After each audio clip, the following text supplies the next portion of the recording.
Okay, so I'm walking towards the front door, and honestly this doesn't always get used as a front door because the other door comes in from the driveway where the car is. So I'm walking you round so that you have a sense of perspective, because I'm going to show you what the work team managed to do, but you need to have a sense of where we are. So I'm just walking down to the crazy swimming pool. This is part of the ridiculousness of life, that we have a crazy swimming pool. Here's Tim, who has injured his shoulder taking out a citrus tree that was very, very, very deeply rooted, because it wasn't planted in a good place at all. Okay, so this is one thing that they created. They made a washing line area. This was all just bush, and the steps were here that I'm walking down on now, but the bottom one had to be put in. And I noticed little patches which indicate that the dogs think this is a really lovely place to have a wee.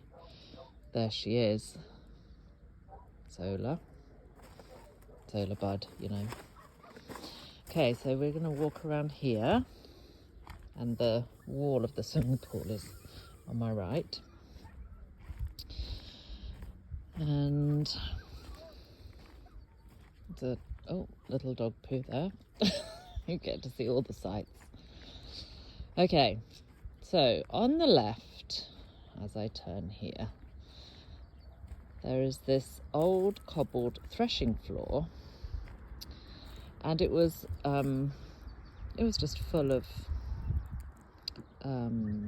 weeds and all kinds of rubbish, and we've made it into a prayer labyrinth.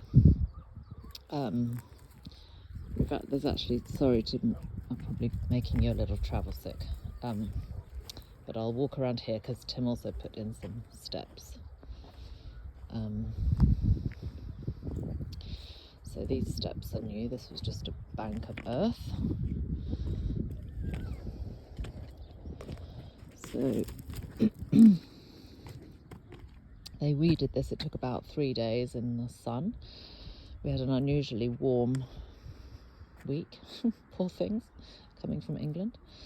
And then I'll show you the reason you can see that there's been fire on here is because there was this bit between this bank that I'm on and the boundary fence was just full of cuttings and prunings and stuff that had been chucked down there over the years. So it's a good spot to plant some trees, maybe. There's all of this really thistly wild asparagus. Anyway, so they hoiked all of that out, burnt it up here before we put the rope out. We haven't decided if this will be the final, the final kind of way that we do the lanes of the labyrinth, but for now it works really well. And obviously it's kind of crying out for something in the middle, like a little water fountain or something. And then some of the citrus got transplanted to down here. The almond was already, well, obviously you can see that was already here, but the 3 citrus got transplanted down. So up the brilliantly made steps and then around here. Now this is all new. All of this kind of fakey thing was everywhere here, and also just loads of rubbishy plants. Oh look, there's still cups from last night, because that's basically what we did for my birthday, was had people over for a fire pit. So this is really lovely, and that's where the sun sets, so that's really amazing. And then this kind of rockery area was all overgrown, and they've put in old old roof tiles to make little terraces to keep the soil and the water around the plants. So lots of yeah, dry weather planting.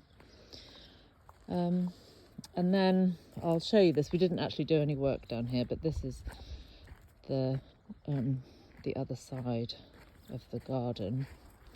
So this is the fenced part of the land, what I'm walking you around, and then you know, the rest of the 6.5 acres is not fenced, but that will be where we put the tiny homes and stuff.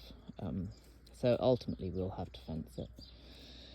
So you can see we've got work to do to terrace these banks of earth that are just kind of disappearing downhill. And we had a guy in to come and this was all overgrown, mostly olive.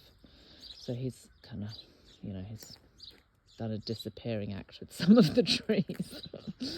So next, what we're hoping is to put a bunch of raised beds down this fence side, because again, it's been used as a dumping ground, and it means that there's mulchy earth that can be planted on top of,